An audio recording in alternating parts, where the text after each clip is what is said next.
Here's the big challenge of life. You can have more than you've got because you can become more than you are.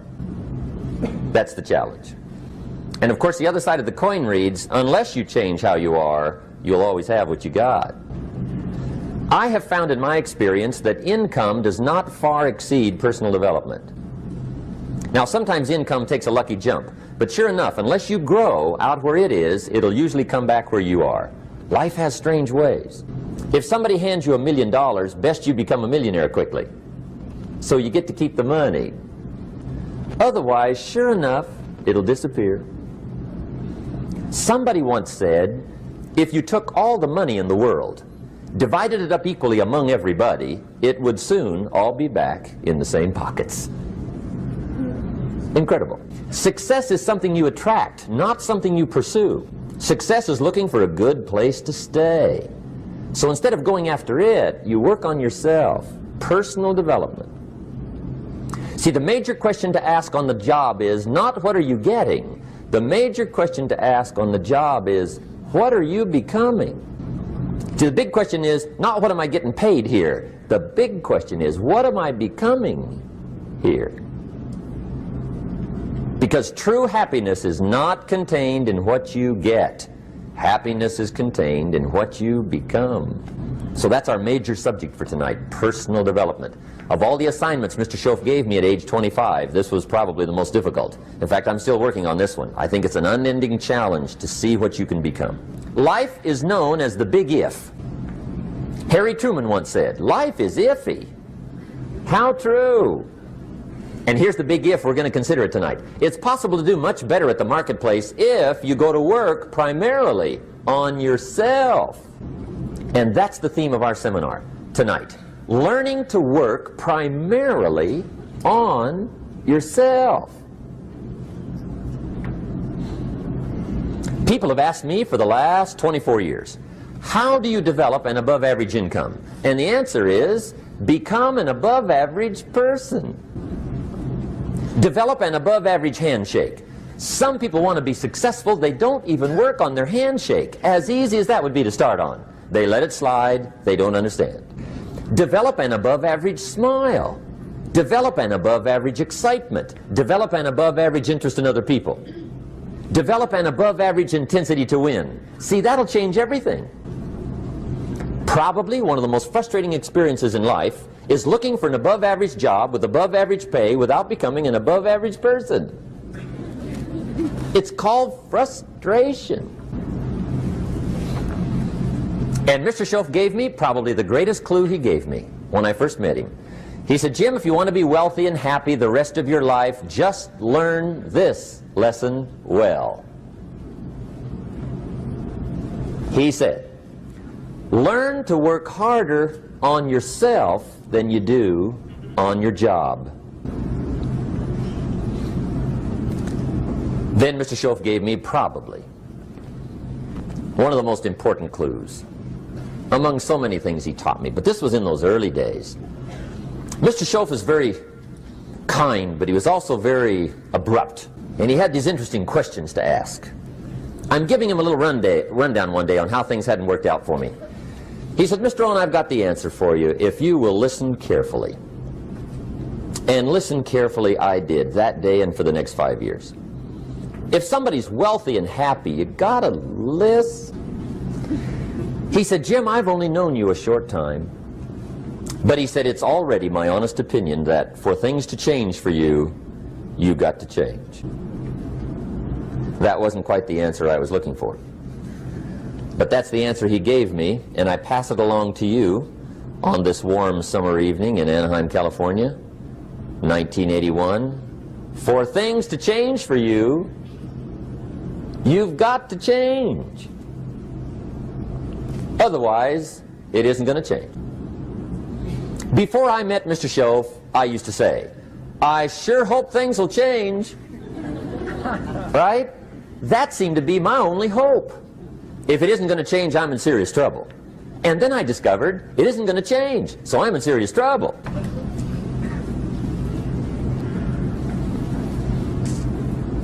See, I can tell you what the 80s are going to be like. You have dropped into the right place. I did a seminar one time for Standard Oil executives and management in Honolulu. And we're having a conference one day on this big conference table. And one of them said to me, "Mr. Rohn, you know some fairly important people halfway around the world. What do you think the 80s are going to be like?" I said, "Gentlemen, I do know the right people. I can tell you." So they all listened very carefully. And I said, "Gentlemen, based on my wide experience, I can really honestly say to you, in my opinion, in the 80s, it's going to be about like it's always been." Aren't you glad you came? That's inside. I don't pass that around just everywhere. Now, of course, I said that to make a point, but I also said it because it's accurate. It's going to be about like it's always been. It isn't going to change. The tide comes in, and then what? It goes out. For 6,500 years that we know of, recorded history, and probably long before that. So it is not going to change. It gets light, and then what? It turns dark. 6,500 years. See, it's not likely to change. And we're not to be startled by that. And if the sun goes down, the guy says, "What's happened? What's happened?" It means he hasn't been here long, I guess, right? It always goes down about this time. The guy says, "Well, I don't like that arrangement." Well, you got to talk to somebody besides me, right? It gets light, then it turns dark. In rotation, the next season after fall is what? Winter. Pray tell, how often does winter follow fall? Every year regularly for the last 6,500 that we know of. See, it is not going to change. Now, some winters are long, and some are short, and some are hard, and some are easy, but they always come right after falls. It isn't going to change. Sometimes you can figure it out, sometimes there's no way to figure it out. Sometimes it goes well, sometimes it gets in a knot. Sometimes it sails along, sometimes it gets in reverse. See, that's not going to change. The last 6,000 years reads like this: opportunity mixed with difficulty. That's how it reads. It isn't going to change. The man says, "Well, if it isn't going to change, how will my life ever change?" Answer, when you change. And whether I'm talking to high school kids or business executives, my message is always the same. And it goes like this: the only way it gets better for you is when you get better.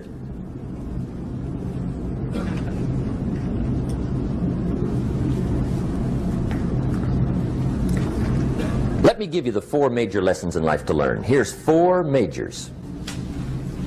It's good to study the majors.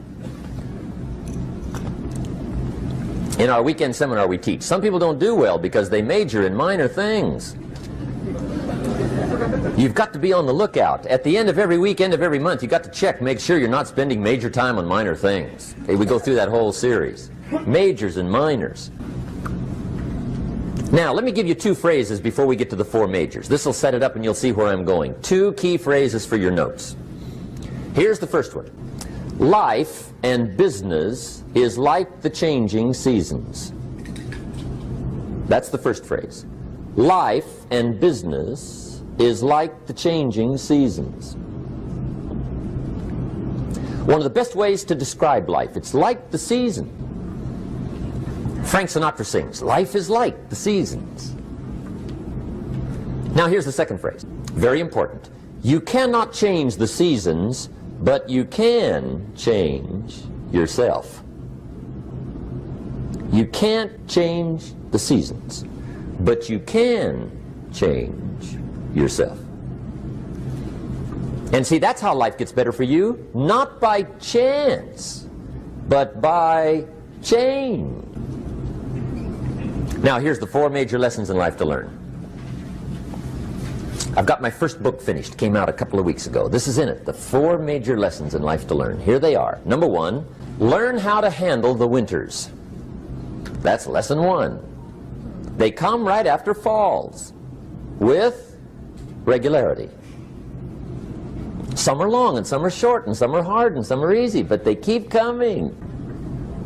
You must learn to handle the nights. They come right after days. You must learn to handle difficulty. It comes right after opportunity. You must learn to handle recessions. They always follow progressions for the last 6,000. See, it isn't going to change. The lesson you must learn is how to handle it. And there's all kinds of winters, right? The winter when you can't figure it out. The winter when it all goes smash. The winter when it turns belly up. The winter when it won't work, when you've run out of money and you've got a broken heart. See, those are winter times. There's all kinds. Economic winters, social winters, personal winters. When your heart is smashed in 1,000 pieces and the nights are unusually long, your prayers seem to go no higher than your head. It's wintertime.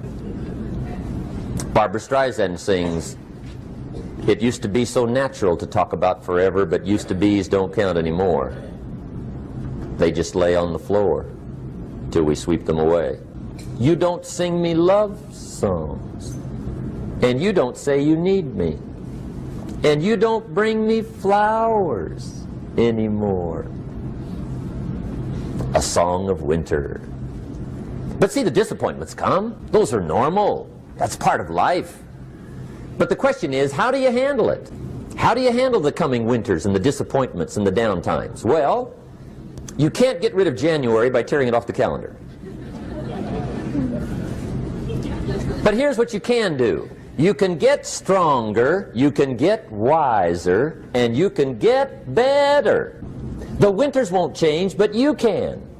And that's how life changes for you. See, before I understood, when it was winter, I used to wish it was summer. I didn't understand. When it was hard, I used to wish it was easy. I didn't know.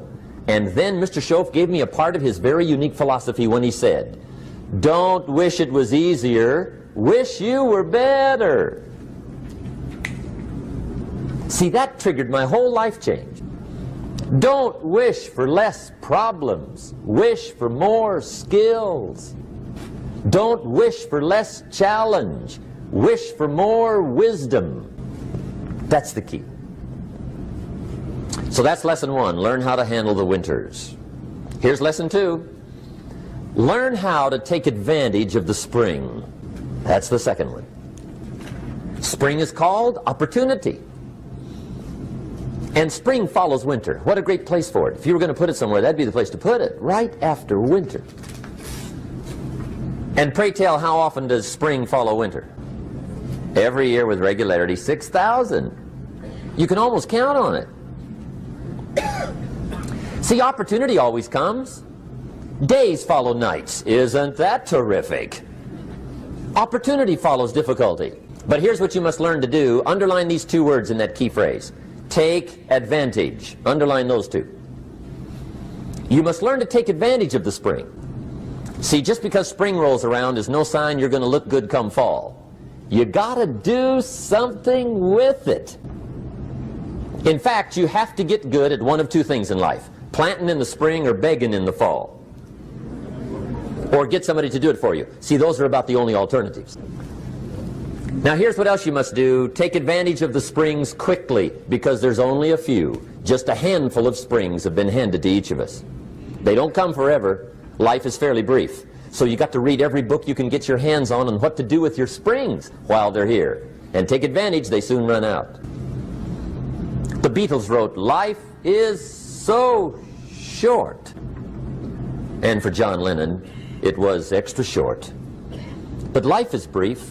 Elton John sings, "She lived her life like a candle in the wind." It's brief. So whatever you're going to do with your life, you got to get at it. Don't just let the springs pass.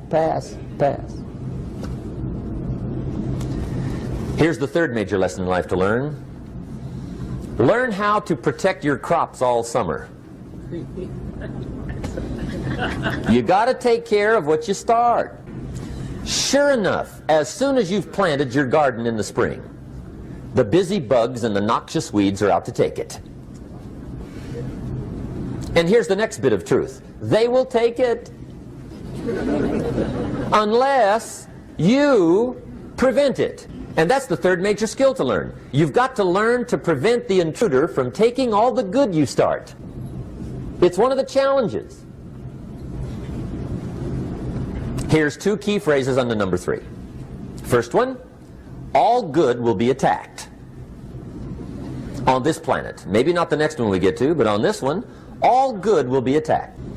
Every garden will be invaded. Not to think so is naive. And here's the second phrase. All values must be defended. Political values, social values, community values, family values, marriage values, friendship values, business values. Every garden must be tended all summer. Third major lesson. Now here's number 4. Fourth major lesson in life to learn. Learn how to reap in the fall without complaint. Learn to reap come harvest time without complaint. Take full responsibility for what happens to you. It's one of the highest forms of human maturity, accepting full responsibility. It's the day you know you've passed from childhood to adulthood, the day you accept full responsibility.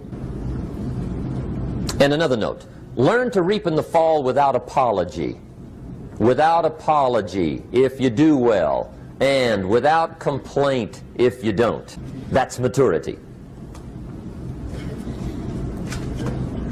I used to have that long list of reasons why I wasn't doing well. To explain. You got to explain, right? Otherwise you're going to look bad. I used to have this funny list called Reasons for Not Looking Good.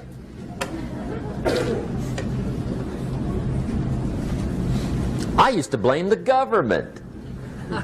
I mean, you can believe that or not. It was at the top of my list. I had a lecture second to none. The government. That was on my list.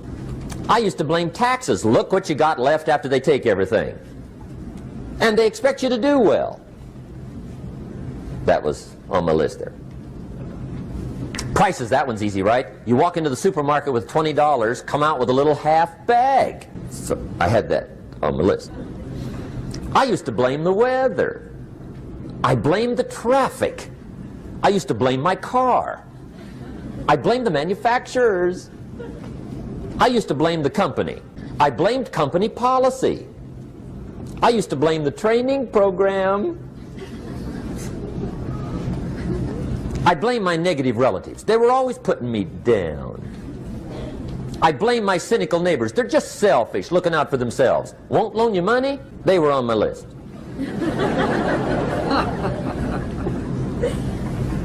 I used to blame the economy. I blamed the community. That's a pretty good list for not doing well, isn't it? I thought it was good. I'll never forget one day, Mr. Schoaf was very kind, but he was also very blunt, and this was no exception. And I'm glad he was blunt. There's a lot of things I'd have missed if he hadn't have been blunt. One day, with sort of a curious look on his face, he said, "Jim, just out of curiosity, tell me, how come you haven't done well up until now?" Excellent question. I thought, well, so I won't look too bad, I'll go through my list. And this list I just gave you, I put that on him. And he was very patient. He let me go through the whole thing, the government, the weather. I went through this whole thing. When I finished, he looked my list over very carefully. He said, "Mr. Rohn, big problem with your list. You ain't on it." How brilliant.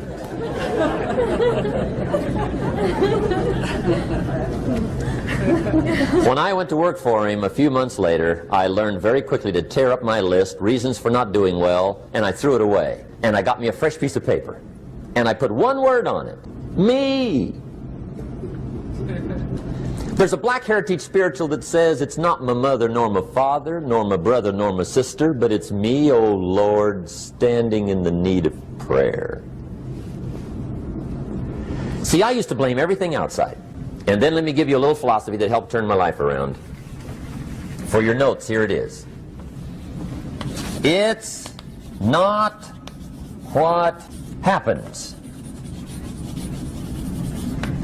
that determines the quality or the quantity of your life. It's not what happens. And the reason is because what happens happens to about everybody. No different. The sun went down on all of us last night. A common event, a happening. And I found out that the same things can happen to two different people. One gets rich and one stays poor. Why is that? It's because it's not what happens, but rather it's what you do that changes everything. So that's a key phrase. It's not what happens, it's what you do. What happens is about the same. You might put that in parentheses here. Same. What people do, that's what's different. Anything can happen, right? Everything can happen. I've heard all the stories. I've been one of the stories. Hey, we could all tell stories all night long, right? Happenings. Anything can happen. Have you heard of Murphy's Laws? Anybody here heard of Murphy's Laws? Okay, most of you have.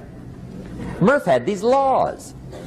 One of them was, if anything can go wrong, it will. That's one of Murphy's laws.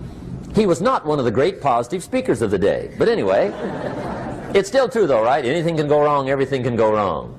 For sure. I've fallen out of the sky so many times. Once to the tune of a couple of million. Devastating. Took me a while to survive that one. Now, it wasn't all that much, but it was all I had. Right? I mean, that's when it's much, right? When it's all you got. If you got 3, 2 go, you got 1 left, you ain't looking that bad. But when it all goes. Has anybody been there when it all went? Anybody? Come on, the rest of you liars. Go ahead. Hey, we've all been there, right? When it all went. Of course, it used to be a long time ago, right? When you ran out of money, got to 0, you were all through. Heck, now you can whistle right on by 0, right? I mean, they will bury you. That's what they will do.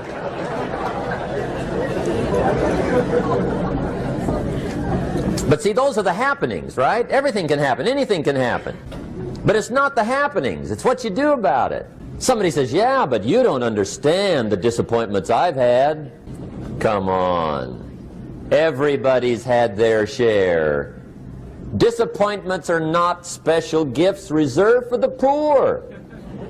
Everybody has them. The difference is what you do about them. It's not the weather. I used to blame the weather, and I discovered it rains on the rich. So see, that won't help.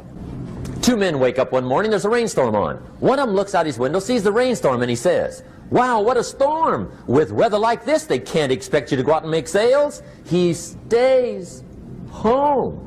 Same morning, the other guy looks out his window, sees the same storm, says, wow, what a storm. But he says, you know what, with weather like this, what a great day to go out and make sales. Most everybody will probably be home, especially the salesman.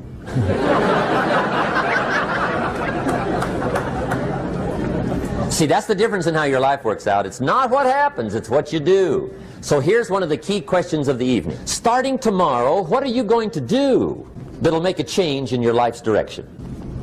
Good question. What are you going to do starting tomorrow that'll make a difference? Now see, if you don't do something starting tomorrow that'll make a difference, guess what? It's gonna be the same. And see, that way you can guess what the next 5 years are going to be like. Look at the last 5. Because the next 5 are going to be like the last 5 unless you, major key, tomorrow, change it all. Or change a little, or change something, or don't change. It's choice time. You can do whatever you want. But it's nice to know any day you wish you can change your whole life. What can you do starting tomorrow that'll make a difference? Good question.